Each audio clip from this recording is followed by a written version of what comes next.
السلام علیکم ورحمۃ اللہ وبرکاتہ۔ الحمدللہ رب العالمین والصلاة والسلام علی رسول الامین وعلی آلہ وصحبہ اجمعین اما بعد۔ ناظرین، i+ دینی ہیلپ لائن میں آپ کا استقبال ہے۔ اس پروگرام میں ہم آپ کی طرف سے آنے والے سوالات کے جوابات دینے کی کوشش کرتے ہیں۔ آج کا پروگرام شروع کرنے سے پہلے آپ کو بتا دیں کہ اگر آپ بھی اپنے سوالات ہم تک بھیجنا چاہیں اور اس پروگرام کے ذریعے ان کے جوابات جاننا چاہیں تو اسکرین پر جو نمبر شو ہو رہا ہے اس کو نوٹ فرما لیں۔ اس نمبر پر آپ کو کال نہیں کرنی ہے، بلکہ اس نمبر پر جو واٹس ایپ موجود ہے اسی پہ آپ کو اپنا سوال بھیجنا ہے۔ آپ چاہیں تو ویڈیو میں ریکارڈ کر کے اپنا سوال بھیج سکتے ہیں، یا آڈیو میں ریکارڈ کر کے اپنا سوال بھیج سکتے ہیں، یا لکھ کر اپنا سوال بھیج سکتے ہیں۔ لیکن یاد رکھیں، جو سوالات ویڈیو اور آڈیو میں ہم تک آتے ہیں ہم جواب کے لیے انہیں پہلے چنتے ہیں۔ سوال پوچھتے ہوئے دھیان رکھیں کہ آپ کا سوال مختصر ہو، کم سے کم الفاظ میں ہو۔ اسی طرح آپ کا سوال بامقصد ہو، اس کے جواب کی واقعتاً آپ کو ضرورت ہو۔ اسی طرح سوال پوچھتے ہوئے اپنا نام اور پتہ بھی بتانے کی کوشش کریں۔ ان چیزوں کا خیال کرتے ہوئے اگر آپ کے سوالات ہم تک آتے ہیں تو ہماری پوری کوشش ہوگی کہ ان کے جو صحیح جوابات ہو سکتے ہیں وہ آپ تک پہنچائیں۔ تو ناظرین، آئیے آج کا پروگرام شروع کرتے ہیں۔ ہمارے پاس سوالات کی جو فہرست ہے، سب سے پہلا سوال ہے، ایک ویڈیو میں دیکھتے ہیں۔ السلام علیکم ورحمۃ اللہ وبرکاتہ۔ میں ناگپور سے سلمان ذکی۔ میرا سوال یہ ہے کہ آخری تشہد میں یا پھر رکوع میں یا سجدے میں جو دعائیں کے بارے میں بتایا گیا ہے وہ حسن المسلم سے اور قرآن کی آیت سے پڑھ سکتے ہیں کیا؟ بھائی صاحب کا سوال یہ ہے کہ آخری تشہد میں، سجدے میں، رکوع میں جو دعا کے لیے کہا گیا ہے تو وہ دعا حسن مسلم سے یا قرآن آیت سے پڑھ سکتے ہیں؟ تو دیکھیں، سب سے پہلے یہ کلیئر کر دیں کہ نماز کی وہ جگہیں جہاں دعا کی تاکید کی گئی ہے یا دعا کی ترغیب دلائی گئی ہے وہ دو ہی ہیں، ایک سجدہ ہے اور ایک تشہد کا آخری حصہ۔ رکوع نہیں، اس میں سجدہ ہے اور تشہد کا آخری حصہ، آخری تشہد نہیں، بیچ والا تشہد ہو یا دو تشہد والی نماز ہے تو اس کا آخری تشہد ہو، یا ایک ہی تشہد والی نماز ہے تو وہ ہر تشہد کا جو آخری حصہ ہے اس میں دعا کی ترغیب دلائی ہے۔ بلکہ شیخ البانی رحمہ اللہ نے الصحیحہ میں تو ایک روایت نقل کی ہے جس میں بہت ہی وضاحت ہے کہ جو بیچ والا تشہد ہے اس میں بھی آخر میں آپ دعا کر سکتے ہیں۔ تو یہ سب سے پہلے کلیئر ہو کہ یہ دو جگہیں ہیں جہاں دعا کی ترغیب دی گئی ہے، سجدہ اور تشہد کا آخری حصہ۔ اب رہی بات یہ کہ ان جگہوں پر ہم کون سی دعائیں پڑھیں، تو دیکھیے، ایک تو یہ ہے کہ جو دعائیں معصورہ ہیں یعنی ثابت ہیں، جیسا کہ آپ نے کہا کہ حسن مسلم کی کچھ دعائیں ہیں، تو یہ دعائیں اگر ثابت ہیں، حسن مسلم میں بھی کچھ روایات ضعیف ہیں، تو جو صحیح سند سے ثابت ہیں وہ دعا آپ پڑھ سکتے ہیں، اس میں کوئی مسئلہ نہیں ہے، چاہے سجدہ ہو چاہے تشہد کا آخری حصہ ہو، دونوں جگہوں پہ آپ یہ دعائیں پڑھ سکتے ہیں۔ اب رہی بات وہ دعا جو قرآنی آیات کی شکل میں ہے، تو وہ بھی آپ پڑھ سکتے ہیں، سجدے میں پڑھ سکتے ہیں اور تشہد کے آخری حصے میں پڑھ سکتے ہیں۔ اور یہ جو بات ہے نا کہ سجدے میں قرآن کی تلاوت نہیں کرنی چاہیے، تو یہ قرآن کی تلاوت نہیں ہے۔ اگر دعا کے کچھ کلمات ہیں، ان کلمات کو لے کر آپ پڑھ رہے ہیں تو سمجھو آپ دعا کر رہے ہیں، وہ تلاوت نہیں ہے، وہ دعا ہے۔ دعا کے لیے قرآنی کلمات آپ استعمال کر رہے ہیں، تو قرآنی جو دعائیں ہیں ان دعاؤں کو بھی آپ سجدے میں پڑھ سکتے ہیں اور تشہد کے آخری حصے میں پڑھ سکتے ہیں۔ اس کے علاوہ ایک تیسری شکل ہے کہ آپ اپنی زبان میں بھی دعا کر سکتے ہیں، چاہے سجدہ ہو چاہے تشہد کا آخری حصہ ہو، کیونکہ حدیث میں اللہ کے نبی صلی اللہ علیہ وسلم نے ایک نمازی کو یہ اختیار دیا ہے کہ وہ اپنے دل سے اور اپنے من سے جو چاہے اللہ تعالیٰ سے دعا کر سکتا ہے۔ تو یہ اختیار تبھی ملے گا جب ہم اس کو یہ آزادی دیں کہ جس بھاشا کو، جس زبان کو جانتا ہے اس میں وہ دعا کریں۔ اگر ہم کسی دوسری زبان کا پابند بنا دیں اس کو، تو پھر یہ جو اختیار والی بات ہے وہ اس کو نہیں مل پاتی ہے۔ اس لیے اگرچہ اس میں اہل علم کا اختلاف ہے، لیکن راجح بات جو ہمیں معلوم ہوتی ہے وہ یہ کہ اپنی زبان میں بھی اگر کوئی دعا کرنا چاہے تو دعا کر سکتا ہے۔ امید ہے کہ آپ کا جواب مل گیا ہوگا۔ آگے بڑھتے ہیں، اگلا سوال دیکھتے ہیں۔ السلام علیکم شیخ۔ میرا سوال یہ ہے کہ آج کل کے جو بچیاں مدرسے میں پڑھنے جاتے ہیں انہیں عربی میں دعائیں سکھائی جاتی ہیں، یاد کرائی جاتی ہے، چاہے وہ نماز کی دعا ہو یا پھر اور بھی کئی قسم کی دعائیں ہیں، وہ سارے کے سارے عربی میں سکھائی جاتی ہیں، لیکن انہیں ان کا مطلب نہیں پتہ ہوتا۔ اور خاص کر کے جو گاؤں گھر کی خواتین ہیں جو پڑھی لکھی نہیں ہیں، جو 40-50 سال کی عمر کی ہیں، انہوں نے یہ ساری دعائیں سن کر یاد کی ہوئی ہیں۔ انہیں بھی ان کا مطلب نہیں پتہ، اور وہ نماز کی دعائیں، نماز کے بعد کے ارکان، یہ جتنے بھی دعائیں ہیں وہ سب پڑھتی ہیں، لیکن انہیں ان کا مطلب نہیں پتہ ہوتا۔ تو شیخ، کیا بنا مطلب جانے جو دعائیں پڑھتی ہیں ان کا کچھ فائدہ ہے؟ السلام علیکم۔ یہ ایک بھائی صاحب ہے، ان کا کہنا یہ ہے کہ مدرسوں میں جو لڑکے اور لڑکیاں پڑھنے جاتے ہیں، یعنی چھوٹی بچے اور چھوٹی بچیاں، تو یعنی جو مکتب ہے، جو ابتدائی درسگاہ ہے، تو اس میں جب پڑھنے جاتے ہیں تو ان کو دعائیں سکھلائی جاتی ہیں، اور بھائی صاحب کا کہنا ہے کہ وہ ان دعاؤں کا مطلب نہیں جانتے ہیں۔ دیکھیے یہاں ایک بات کلیئر کرتا ہوں کہ ایسا نہیں ہے کہ جو مکاتب ہیں، جو مدرسے ہیں، اس میں صرف دعا سکھلائی جاتی ہے، مطلب نہیں بتایا جاتا ہے۔ بہت سارے مکاتب ہیں اور بہت سارے مدارس ہیں جہاں دعا بھی سکھلائی جاتی ہے، اس کا مطلب بھی بتایا جاتا ہے، دونوں چیزیں بتائی جاتی ہیں۔ اب اگر کوئی بھول گیا تو اس کا مسئلہ ہے، لیکن ایسا نہیں ہے کہ مدرسوں میں صرف الفاظ بھی رٹائے جاتے ہیں اور معنی بھی سمجھانے کی کوشش کی جاتی ہے۔ یہ چیز واضح ہونی چاہیے۔ دوسری بات جو آپ نے، جو اصل آپ کا سوال یہ ہے کہ یہ لوگ الفاظ کے معانی نہیں جانتے، تو کیا یہ جب وہ دعا کریں گے تو اس کا فائدہ ہوگا کہ نہیں ہوگا؟ کیوں نہیں ہوگا بھائی؟ بہت سارے مواقع ہیں جہاں معصورہ دعا ہے، ہم اس کو پڑھتے ہیں، لیکن بہت سارے لوگوں کو اس کا مطلب معلوم نہیں رہتا۔ دیکھیے سونے سے پہلے کی جو دعا ہے یا ذکر ہے، یا سونے کے بعد کا جو ذکر ہے، اسی طرح سے کھانے سے پہلے، کھانے کے بعد، حتیٰ کہ طہارت خانہ میں جانے سے پہلے اور اس کے بعد، ایسے بہت سارے مواقع ہیں، لیکن ساری دعاؤں کا مطلب لوگ نہیں جانتے ہیں۔ لیکن اس کا یہ معنی نہیں ہے کہ ان کی طرف سے ان دعاؤں کو پڑھنے کا کوئی معنی مطلب نہیں ہے۔ مطلب جانے یا نہ جانے، اگر اس کو پڑھے گا تو اس کو ثواب ملے گا۔ کم سے کم اس کو اتنا تو پتہ ہے کہ اللہ کے نبی صلی اللہ علیہ وسلم نے اس موقع پر یہ دعا سکھلائی ہے۔ اور دیکھیے دعاؤں میں بہت سارے مقامات پر اذکار ہوتے ہیں، اللہ تعالیٰ کی تعریف بیان کی جاتی ہے، اور کہیں کہیں اللہ تعالیٰ سے طلب ہوتا ہے، کچھ مانگا جاتا ہے۔ تو اگرچہ بندہ مفہوم نہیں سمجھتا ہے، لیکن اتنا تو جانتا ہے نا کہ اللہ کے نبی صلی اللہ علیہ وسلم نے اس کو یہ سکھلایا ہے۔ اور دیکھیے عام طور سے جب کسی کتاب سے کوئی دعا یاد کرتا ہے بندہ، تو کم سے کم اس کو یہ ہیڈنگ معلوم ہوتی ہے، کم سے کم اتنا تو اس کو پتہ ہوتا ہے بھئی یہ کھانا کھانے سے پہلے کی دعا ہے، یعنی بسم اللہ پڑھنا ہے۔ بسم اللہ، جسے بسم اللہ ہے، کون نہیں جانتا بسم اللہ کا کیا مطلب ہے؟ کھانا کھانے کی بعد کی دعا ہے، تو اتنا اس کے ذہن میں ہوتا ہے۔ تو بہرحال آپ کا جو یہ اشکال ہے نا کہ اس کو معنی نہیں پتہ ہوگا تو کیا اس کا کوئی نقصان ہو جائے گا، ایسی کوئی بات نہیں۔ اگر معنی مطلب پتہ ہے تو دعا کرنے والے کی دعا میں خشوع خضوع کا اضافہ ہوتا ہے، اور اس کی دعا اور بہتر ہو جاتی ہے۔ لیکن اس کا یہ مطلب نہیں ہے کہ اگر اس کا معنی مطلب نہیں پتہ ہے اس کا کوئی فائدہ نہیں۔ دیکھیے قرآن مجید کی تلاوت کا ثواب ہے، قرآن مجید کی تلاوت کا بھی ثواب ہے، لیکن کہیں یہ شرط نہیں لگائی گئی ہے کہ اگر وہ سمجھ کر پڑھے گا تبھی اس کو ثواب ملے گا، بلکہ سنن ترمذی وغیرہ کی جو حدیث ہے جس میں اللہ کے نبی صلی اللہ علیہ وسلم نے یہ فرمایا ہے کہ ایک ایک حرف پر 10 نیکیاں ہیں، تو اس کو بتانے کے لیے جو مثال اللہ کے رسول صلی اللہ علیہ وسلم نے دی ہے وہ الف لام میم کی مثال دی ہے، اور الف لام میم کا معنی مطلب کسی کو نہیں پتہ ہے، اس کا کیا مفہوم ہے، اس سے کیا مراد ہے۔ تو جیسے قرآن کی تلاوت آدمی کرتا ہے اس کو ثواب ملتا ہے، تو ایسے ہی دعائیں ہیں، آدمی کرے گا ثواب ملے گا۔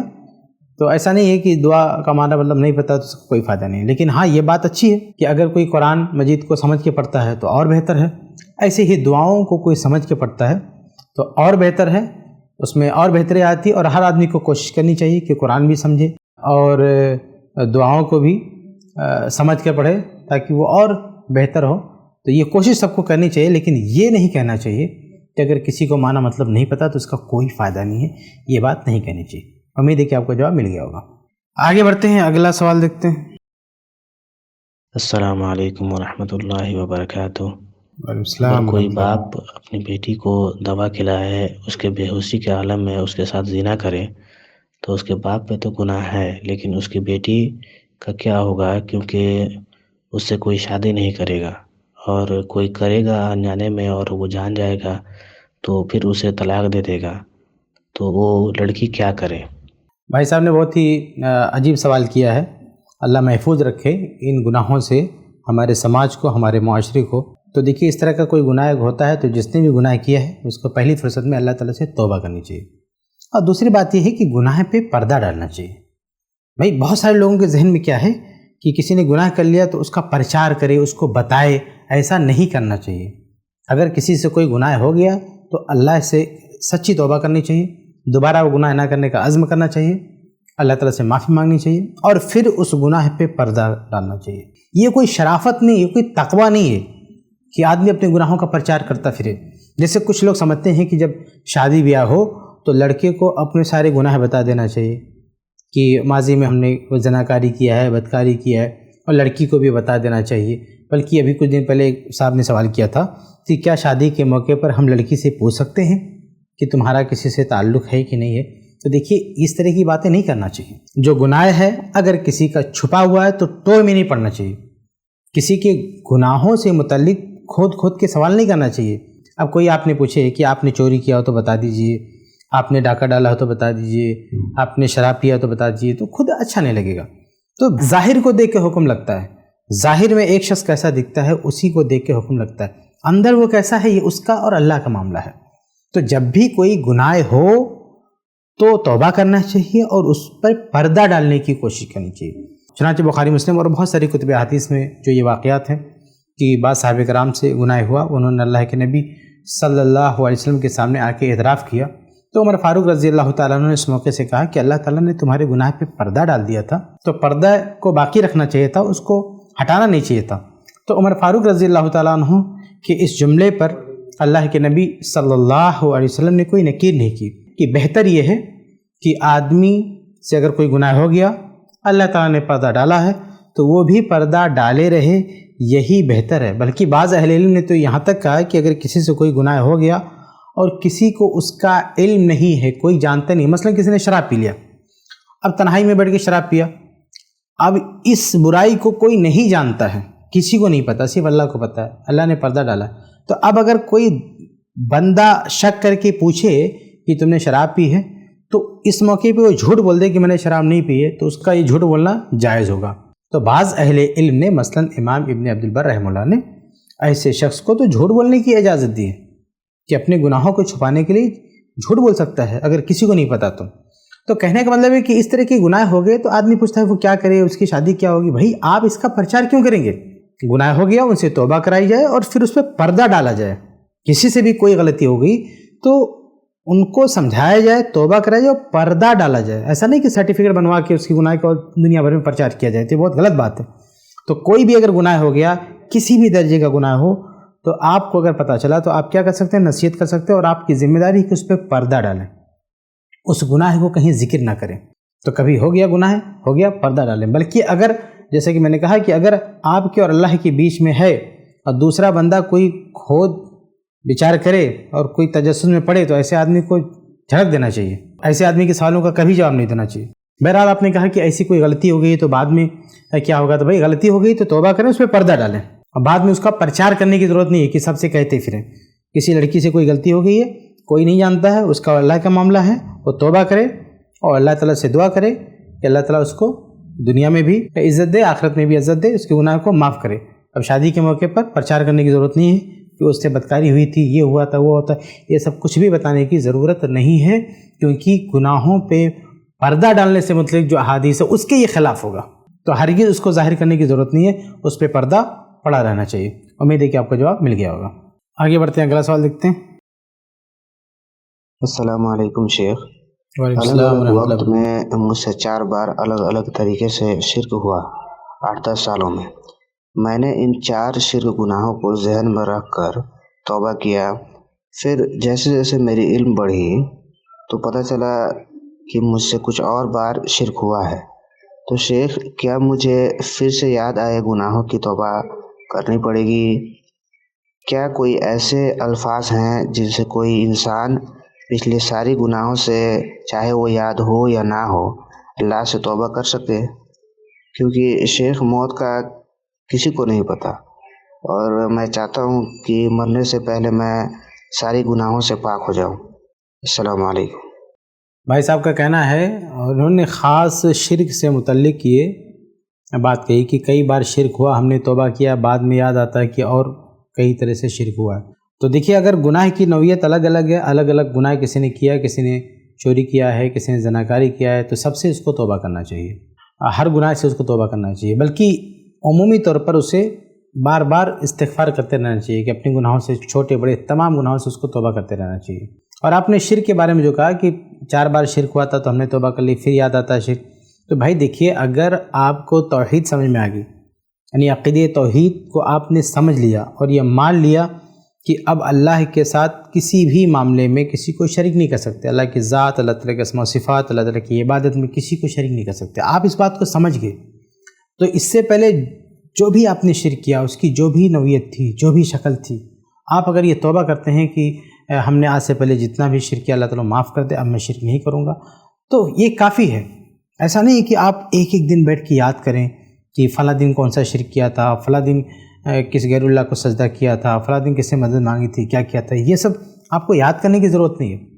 آپ اپنے دل میں عقیدہ توحید بٹھائیے، عقیدہ توحید سیکھیے، اس کو بٹھائیے، اور عقیدہ توحید کے منافی جو بھی چیز ہے اگر وہ آپ سے ہوا ہے تو آپ اس سے توبہ کیجیے۔ تو اگر آپ عقیدہ توحید پر آ گئے تو اتنا کافی ہے، یعنی یہ کافی ہے، یہ کہہ دینا کہ ہم اللہ کے علاوہ کسی کو شریک نہیں مانتے ہیں، توبہ کر لیے تو کافی۔ دیکھیے ایک آدمی جب مسلمان ہوتا ہے تو مسلمان ہونے میں کتنا ٹائم لگتا ہے؟ اگر وہ صرف یہ کلمہ پڑھتا ہے لا الہ الا اللہ محمد رسول اللہ، مسلمان ہو گیا۔ جب وہ لا الہ الا اللہ کہتا ہے اللہ کے علاوہ کوئی معبود برحق نہیں ہے، جب اس بات کا اقرار کرتا ہے تو سمجھو وہ شرک سے توبہ کر رہا ہے، حالانکہ وہ کئی طرح کا شرک کر چکا ہوتا ہوگا۔ یعنی اگر کوئی 40 سال تک نان مسلم تھا تو پتہ نہیں کیا کیا شرک کیا ہوگا، کتنے طریقے سے غیر اللہ کی عبادت کی ہوگی، کن کن دروں پر گیا ہوگا، کیا کیا نہیں کیا ہوگا اس نے۔ تو اب ایسا تھوڑی کہ مسلمان بننے کے لیے اس کو کہا جائے گا تم ایک ایک کو یاد کرو اور ایک ایک شرک کو مینشن کر کے توبہ کرو، تو کوئی مسلمان ہی نہیں ہو پائے گا۔ بھائی کہا جاتا ہے تم کلمہ پڑھو سیدھا مسلمان ہو گیا۔ تو جب وہ کلمہ پڑھتا ہے تو سمجھیے کہ وہ پچھلے گناہوں سے توبہ کر رہا ہوتا ہے، اس سے رک رہا ہوتا ہے۔ تو یہی اصل میں توبہ ہے کہ آدمی شرک سے باز آ جائے، شرک کو ترک کر دے اور توحید پر آ جائے، اللہ تعالیٰ سے اپنے گناہوں کی معافی مانگے۔ تو اگر کسی بھی شخص نے جو پہلے بہت سارے شرک کیے، اگر وہ توبہ کرتا ہے کہ اللہ تعالیٰ آج کے بعد سے میں شرک نہیں کروں گا، مجھ سے یہ غلطی ہوگی، اور معافی چاہتا ہے وہ، اور پھر وہ اپنے دل میں توحید کا عقیدہ بٹھاتا ہے، اللہ تعالیٰ کی ذات، اسماء و صفات، اللہ تعالیٰ کی عبادت میں کسی کو شریک نہیں کرتا، تو اتنا کافی ہے اس کے لیے۔ اور اگر اس کے ذہن میں وسوسے آتے ہیں تو وہ زیادہ سے زیادہ توحید پر لکھی گئی کتابیں پڑھیں، اللہ تعالیٰ کی ذات کے بارے میں، اسماء و صفات کے بارے میں، توحید کے بارے میں جتنا پڑھتا جائے گا اتنا اس کا عقیدہ اور مضبوط ہوتا جائے گا، اس کو اور تسلی ملے گی۔ تو خلاصہ یہ کہ بھئی ایک ایک شرک کو یاد کر کے توبہ کرنے کی ضرورت نہیں ہے، آپ نے ایک ساتھ جو ہے توبہ کر لی کہ آج سے شرک نہیں کریں گے، توحید کو آپ سمجھ گئے اور اس کا اقرار کر لیا تو سمجھیے یہ ایک طرح کی توبہ ہے۔ اب اس کے پیچھے پریشان ہونے کی ضرورت نہیں ہے کہ آپ پرانے زمانے میں جائیں ایک ہی چیز کو یاد کریں، اتنا ٹینشن لینے کی ضرورت نہیں ہے۔ آپ جو ہے ایک جملے میں آپ توبہ کر سکتے ہیں کہ اب تک جتنا بھی شرک ہوا اللہ تعالیٰ معاف کرے، آج کے بعد سے میں شرک نہیں کروں گا، صرف توحید کروں، اتنا کہیں تو انشاءاللہ کافی۔ امید ہے کہ آپ کو جواب مل گیا ہوگا۔ آگے بڑھتے ہیں، اگلا سوال دیکھتے ہیں۔ السلام علیکم۔ وعلیکم السلام ورحمۃ اللہ وبرکاتہ۔ امام کے پیچھے مقتدی کے لیے سورہ فاتحہ پڑھنے کے 2 طریقے بتائے گئے تھے i+ TV پہ، جس میں پہلا طریقہ یہ تھا کہ امام ہر آیت کے بعد تھوڑا سا رک جائے تاکہ مقتدی بھی پڑھ لے، اور دوسرا طریقہ یہ تھا کہ امام پوری سورہ فاتحہ پڑھ لے، اس کے بعد تھوڑا ٹھہر جائے تاکہ مقتدی بھی پڑھ لے۔ لیکن کئی سارے الحدیث مسجدوں میں نے نماز پڑھا ہے جس میں ان دونوں طریقوں پہ کوئی بھی امام فالو نہیں کرتا ہے، اور امام اپنا سورہ فاتحہ پڑھ لیتا ہے اور شروع پڑھنے لگ جاتا ہے، اور مقتدی بھی ساتھ میں سورہ فاتحہ پڑھ لیتے ہیں۔ اب اس میں مسئلہ یہ آتا ہے کہ ہر امام کا سورہ فاتحہ پڑھنے کا طریقہ الگ الگ ہوتا ہے۔ کوئی امام کہیں کہیں زیادہ کھینچنے لگ جاتے ہیں، کہیں جلدی پڑھ جاتے ہیں، کوئی امام ایسے ہیں جو 2 آیتوں کو ساتھ میں پڑھ جاتے ہیں، جبکہ پتہ ہے کہ ہر آیت کا جواب اللہ تعالیٰ دیتا ہے سورہ فاتحہ کا۔ تو ان سب چیزوں کو دھیان میں رکھتے ہوئے آخر صحیح طریقہ کیا ہو سکتا ہے شیخ؟ السلام علیکم۔ یہ ایک بھائی صاحب ہیں، ان کا کہنا ہے کہ i+ پر انہوں نے کسی سے سنا ہے، ابھی کسے سنا اللہ عالم، مجھ سے تو نہیں سنا ہوگا انہوں نے، یا سنا ہوگا تو ان کو کوئی غلط فہمی ہوگی۔ یہ کہہ رہے ہیں کہ 2 طریقہ ہم نے سنا ہے سورہ فاتحہ پڑھنے کا۔ ایک طریقہ یہ کہ امام جب آیت سورہ فاتحہ کی آیت ختم کرے بیچ میں رکے تو وہاں پڑھنا، اور دوسرا کہ جب سورہ فاتحہ مکمل پڑھ لے تو اس کے بعد سورہ فاتحہ پڑھنا۔ تو آپ کے ذہن میں یہ بیٹھا ہوا کہ سورہ فاتحہ پڑھنے کا یہی 2 ہی طریقہ ہے بس، اور پھر آپ کیا کہہ رہے ہیں کہ بہت ساری جگہوں پر یہ عمل نہیں ہوتا. تو یہ جو مقدمہ ہے، جو آپ کی بنیاد ہے، وہی غلط ہے. یعنی آپ نے جو یہ سمجھ لیا ہے کہ سورہ فاتحہ پڑھنے کا بس 2 ہی طریقہ ہے، یہ بالکل بے بنیاد بات ہے. ہاں، یہ کہہ سکتے ہیں کہ یہ بھی ایک طریقہ ہے، لیکن یہ سمجھ لینا کہ بس یہی 2 طریقہ ہے، کوئی تیسرا طریقہ نہیں ہے، یہ غلط بات ہے. ارے تیسرا، چوتھا، پانچواں، چھٹا، بہت سارے طریقے. یعنی امام کی پیچھے سورہ فاتحہ کے بہت سارے طریقے. مثلا میں آپ کو بتاتا ہوں، آپ امام سے پہلے بھی سورہ فاتحہ پڑھ سکتے ہیں. شیخ بن باز رحمہ اللہ کا بھی ایک فتویٰ ہے، بہت سارے اہل علم کا فتویٰ ہے کہ امام دعائے ثنا پڑھ رہا ہے، اگر آپ کی ثنا ختم ہوگی آپ سورہ فاتحہ پڑھ سکتے ہیں، اس میں کوئی مسئلہ نہیں. اسی طرح سے امام سورہ فاتحہ شروع کیا، آپ بھی ساتھ میں شروع کر سکتے ہیں. ساتھ میں آپ شروع کیے تو آپ پہلے بھی ختم کر سکتے ہیں، بعد میں بھی ختم کر سکتے ہیں. مطلب یہ کہ اگر آدمی طریقے پر جائے تو 10 طریقے ہو سکتے ہیں، درجنوں طریقے ہو سکتے ہیں سورہ فاتحہ پڑھنے کے. جس طریقے پر بھی ایک آدمی پڑھ سکے، اس کو اطمینان ہو کہ یہ میرے لیے آسان ہوتا ہے، اس طریقے پر اسے پڑھنا ہے. اصل چیز کیا ہے؟ پڑھنا. کیسے پڑھنا ہے؟ مقتدی کے اوپر ہے. اصل جو مطلوب ہے ایک مقتدی سے، اگر جماعت کے ساتھ کھڑا ہے تو اصل جو مطلوب ہے سورہ فاتحہ اس کو بھی پڑھنا ہے، مقتدی کو بھی پڑھنا ہے، اور سرن پڑھنا ہے. یہ 2 چیزیں ہیں، ایک تو پڑھنا ہے اور دوسرا زور سے اس کو نہیں پڑھنا ہے، کیونکہ امام قرأت کرے گا. قرأت نہ بھی کرے تب بھی اس کو، مقتدی کو تو آہستہ ہی پڑھنا ہے. یہ 2 چیزوں کا خیال کرنا ہے. باقی کب پڑھتا ہے؟ امام سے پہلے پڑھتا ہے، امام کے ساتھ پڑھتا ہے، امام کے بعد پڑھتا ہے، سکتات میں پڑھتا ہے، سورہ فاتحہ کے بعد پڑھتا ہے. جس طریقے پر بھی چاہے وہ پڑھ سکتا ہے. کیوں؟ اس لیے کہ شریعت نے کوئی خاص کنڈیشن نہیں بتائی ہے کہ مقتدی کو سورہ فاتحہ ایسے ہی پڑھنا ہے. تو جہاں شریعت نے کوئی ایک طریقہ لازم قرار نہیں دیا، آزاد رکھا ہے آپ کو، وہاں آزاد رہنا چاہیے، کسی کی آزادی نہیں چھیننی چاہیے. تو جب شریعت کو یہ مطلوب ہے کہ آپ کو سورہ فاتحہ پڑھنا ہے، اب وہ جب چاہیں آپ پڑھیں، ورنہ پھر وہ بات ہو جاتی ہے نا بنو اسرائیل والی. اللہ تعالیٰ نے کہا تھا کہ گائے ذبح کرو، اب وہ اس کی کنڈیشن لانے لگے اپنی طرف سے کہ گائے کس طرح کی ہونی چاہیے، وہ ہل چلانے والی ہونی چاہیے، وہ کھیت میں کام کرنے والی ہونی چاہیے، یا دوسری قسم کی گائے ہونی چاہیے. اور اس کے بعد وہ جو ہے رنگ اس کا کیسا ہو، کلر اس کا کیسا ہو. عجیب و غریب سوالات. حالانکہ جب یہ کہا گیا کہ یہ جانور ذبح کر دو، کافی تھا، آپ کوئی بھی جانور پکڑ کے ذبح کر دیتے، ہو جاتا. لیکن اپنی طرف سے اس میں کنڈیشن لگاتے گئے تو یہ ٹھیک نہیں ہے. تو ایسے جب اسلام نے کسی بھی معاملے میں آپ کو آزاد رکھا ہے، ایک حکم کا مطالبہ ہو کہ یہ آپ کو کرنا ہے، تو اس میں اپنی طرف سے کوئی کنڈیشن نہیں بنانی چاہیے. بالکل غلط بات ہے. اپنی طرف سے کوئی کنڈیشن نہیں بنانی چاہیے کہ ایسے ہی کرنا ہے. تو جو وسعت دی گئی ہے اس وسعت کو تنگ نہیں کرنا چاہیے. تو صحیح بات یہ ہے کہ امام کے پیچھے مقتدی کو سورہ فاتحہ پڑھنی ہے. کیسے پڑھنی ہے یہ اس کے اوپر ہے. چاہے تو امام سے پہلے پڑھے، چاہے تو امام کے ساتھ پڑھے، چاہے تو سکتات میں پڑھے، چاہے تو سورہ فاتحہ امام ختم کر لے اس کے بعد پڑھے، جس طرح چاہے وہ پڑھے، بس اس کو سورہ فاتحہ پڑھنا ہے. امید ہے کہ آپ کا جواب مل گیا ہوگا. ناظرین، آگے بڑھنے سے پہلے ایک بار پھر ہم آپ کو یاد دلاتے ہیں کہ اگر آپ بھی اپنے سوالات ہم تک بھیجنا چاہیں تو اسکرین پر جو نمبر شو ہو رہا ہے اسے نوٹ فرما لیں. اس نمبر پر آپ اپنے سوالات بھیج سکتے ہیں. یاد رکھیں اس نمبر پر آپ کو کال نہیں کرنی ہے، بلکہ اس نمبر پر جو واٹس ایپ موجود ہے اسی پہ آپ کو اپنا سوال ریکارڈ کر کے بھیجنا ہے. آپ چاہیں تو اپنا سوال ویڈیو میں ریکارڈ کر کے بھیج دیں، یا چاہیں تو اپنا سوال آڈیو میں ریکارڈ کر کے بھیج دیں، یا چاہیں تو اپنا سوال لکھ کر بھیج دیں. سوال پوچھتے ہوئے دھیان رہے کہ آپ کا سوال مختصر ہو، کم سے کم الفاظ میں ہو. اسی طرح آپ کا سوال بامقصد ہو، اس کے جواب کی واقعتاً آپ کو یا کسی کو ضرورت ہو. اسی طرح سوال پوچھتے ہوئے اپنا نام اور پتہ بھی بتانے کی کوشش کریں. ان چیزوں کا خیال کرتے ہوئے اگر آپ کے سوالات ہم تک آئیں گے تو ہماری پوری کوشش ہوگی کہ ان کے جو صحیح جوابات ہو سکتے ہیں وہ آپ تک پہنچائیں. ناظرین، آگے بڑھتے ہیں. ہمارے پاس کچھ اور سوالات ہم کو دیکھتے ہیں اگلا سوال. السلام علیکم. وعلیکم السلام. سوال یہ ہے کہ اگر راستے پہ پیسے گرے ہوئے مل جائیں اور صرف پیسے ہی ہوں، کوئی بھی کانٹیکٹ ایڈریس یا پھر کوئی بھی انفارمیشن نہ ہو جس کا پیسہ گرا ہو، تو اس پیسے کو کیا کیا جا سکتا ہے؟ بھائی صاحب کا کہنا ہے کہ راستے میں اگر گرے ہوئے پیسے ہیں، مل گئے، تو ہم کو کیا کرنا چاہیے؟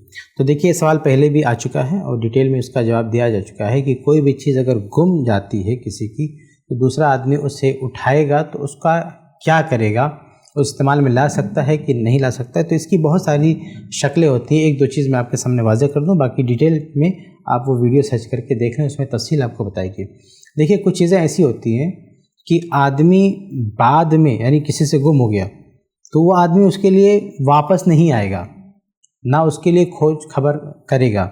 مثال کے طور پہ کسی کا 1 روپیہ گر گیا کہیں پہ، اب اگر ایک آدمی وہاں سے چلا گیا، اس کو پتہ چلا میرا 1 روپیہ گرا ہے، تو اس کے لیے لوٹ کے نہیں آئے گا، اس کے لیے پلٹ کر نہیں آئے گا، اس کو ڈھونڈنے کے لیے نہیں آئے گا وہ۔ تو اگر آپ کو 1 روپیہ ملا ہے، آپ کو نہیں پتہ چل رہا ہے کس کا، تو آپ اس کا استعمال کر سکتے ہیں، کیونکہ اب جو ہے وہ پلٹ کے نہیں آنے والا۔ ہاں اتفاق سے اگر کوئی مل گیا کہہ دے کہ بھئی 1 روپیہ میرا تھا، اور آپ اس کی بات صحیح ثابت ہوتی ہے، لگتا ہے کہ ٹھیک بولا، تو اس کو آپ دے دیں۔ لیکن اس طرح سے چھوٹا موٹا اماؤنٹ اگر کہیں گرتا ہے تو آپ اسے کے استعمال کر سکتے ہیں۔ لیکن اگر زیادہ قیمتی چیز ہے کوئی گرتی ہے تو اس میں بھی 2 شکلیں ہو سکتی ہیں۔ ایک شکل ایسی ہوتی ہے کہ بھئی اگر کسی کا کوئی سامان ہے، کوئی چیز ہے، تو اس کو آپ ہاتھ نہ لگائیں، وہ خود آ کے لے کے چلا جائے گا، وہاں سے وہ چیز غائب ہونے والی نہیں ہے، یا کہیں پر ہے آپ کسی کو بتا دیں تو وہ خود آ کے اس کو لے سکتا ہے۔ یعنی امکان اس بات کا ہو کہ وہ آدمی لوٹ کر آئے گا، خود اس کو لے لے گا، کسی ایسی جگہ بھول کے گیا ہے تو آپ کو اٹھانا ہی نہیں چاہیے، آپ کو نہیں اٹھانا چاہیے، کیونکہ ہو سکتا ہے آئے اس جگہ پہ ڈھونڈے وہ لے کے چلا جائے، تو ایسی چیز کو نہیں اٹھانا چاہیے۔ اور ایسا لگتا ہے کہ بھئی یہ کوئی قیمتی چیز ہے، آپ نے نہیں اٹھایا تو کوئی لے کے چلا جائے گا، تو ٹھیک ہے آپ اٹھا رہے ہیں تو تھوڑی سی ذمہ داری نبھائیے، آپ تھوڑا سا ویٹ کیجئے، وہاں پہ بیٹھیے، دیکھیے کس کا ہے، کون آ رہا ہے نہیں آ رہا ہے، اور آپ کو پتہ چلے کہ ہاں بھئی اسی کا ہے تو دے دیجئے۔ تو بہرحال بہت ساری اس میں تفصیلات ہیں، کوئی ایک جملے میں آپ کو جواب نہیں دیا جا سکتا ہے۔ اور آخر میں جو آپ پوچھنا چاہتے ہیں کہ بھئی اگر واقعی کوئی چیز آپ کو، یعنی ایسی چیز جس کو آپ اٹھا سکتے ہیں، آپ کے لیے گنجائش ہو اٹھانے کی، لینے کی، دیکھیے ہر چیز کے بارے میں گنجائش بھی نہیں ہوگی کہ آپ اٹھا لیں اس کو، یہ طریقہ بھی صحیح نہیں کہ جو بھی چیز پڑی ہوئی ہے ہر آدمی اس کو اٹھا لے۔ لیکن اگر کچھ ایسی چیزیں ہیں اگر آدمی اس کو اٹھا سکتا ہے اور اٹھا لیا، تو اس کے بعد اس کی ذمہ داری بہت بڑھ جاتی ہے کہ وہ اس کو باقاعدہ ڈھونڈے، تلاش کرے کہ اس کا اصل مالک کون ہے، کم سے کم یہ بات تو عام کرے کہ اتنے پیسے ہم کو ملے ہیں، یہ کس کے ہو سکتے ہیں۔ تو اس علاقے میں، اس ایریے میں جو ہوگا وہ خود بتا دے گا۔ اگر وہ بتا دیتا ہے کہ اتنی ہی رقم ہے جتنی آپ کو ملی ہے، تو اس کا مطلب یہ اسی کی آپ اس کو دے سکتے ہیں۔